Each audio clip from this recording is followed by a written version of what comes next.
எல்லா தலைவரும் தெரியும். எங்களை கேட்டிங்கன்னா நாங்கள் சொல்கிறது என்னன்னா, ஒரு நல்ல ஆட்சி தமிழ்நாட்டில் வந்திருக்குது, ஒரு நல்ல முதலமைச்சர் தமிழ்நாட்டுக்கு கிடைத்திருக்கிறார். இனி தரமான சாலைகள் இருக்கும், தரமான மருத்துவமனைகள் இருக்கும், தரமான கல்வி இருக்கும், தரமான சுத்தமான குடிநீர் கிடைக்கும், ஊழல் இல்லாத ஒரு நல்ல நிர்வாகம் இருக்கும். தப்பு செய்யறவங்க இங்கே யாரும் இருக்க முடியாது. இப்போவே சொல்கிறேன், ரெட்ரோலஸ் மூலமாக கூட சொல்கிறேன், தமிழ்நாட்டில் இருக்கிற சமூக விரோதிகள், குற்றவாளிகள், கொலை குற்றவாளிகள், கொலகாரப்பாவிங்க, கூலிக்கு பட தயவு செய்து வேறு மாநிலத்துக்கு போயிடுங்க. தளபதி கிட்ட நடக்காது. புரியுதா? நீங்கள் தயவு செய்து வேறு மாநிலத்துக்கு ஓடி போயிடுங்க. உயிரை கையில் பிடிச்சுன்னு ஓடி போயிடுங்க. இந்த திமுகவில் பார்த்த போலீஸ் எல்லாம் இருக்காது.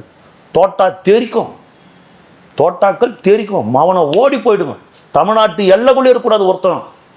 புரியுதா? இந்த 2.5 வயசு குழந்தை கெடுக்கிறது, இந்த கழிவறைக்கு போன ஒரு பெண்ணை கெடுக்கிறது, இந்த மாதிரி நாய்ங்கள்லாம் நாட்டில் நடமாடவே முடியாது. நீங்கள் பார்ப்பீங்க, தளபதிக்கு கீழே இருக்கிற போலீஸ் எப்படி இருக்குதுன்னு பார்ப்பீங்க.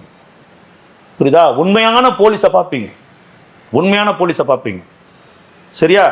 உண்மையான போலீஸை பார்ப்பீங்க. இனிமேல் போட்டு பார்ப்பீங்க. இப்பெல்லாம் இந்த மாதிரிலாம் எல்லாம் கிடையாது. தளபதி கிட்ட சட்டம் ஒழுங்கு, முதல்ல சொல்றேன், தளபதியின் ரசிகன் சொல்றேன், தாவேகா கட்சி தொண்டன் சொல்றேன், சட்டம் ஒழுங்கு பாதுகாக்கப்படும், பெண்களுக்கு பாதுகாப்பு கொடுக்கப்படும்.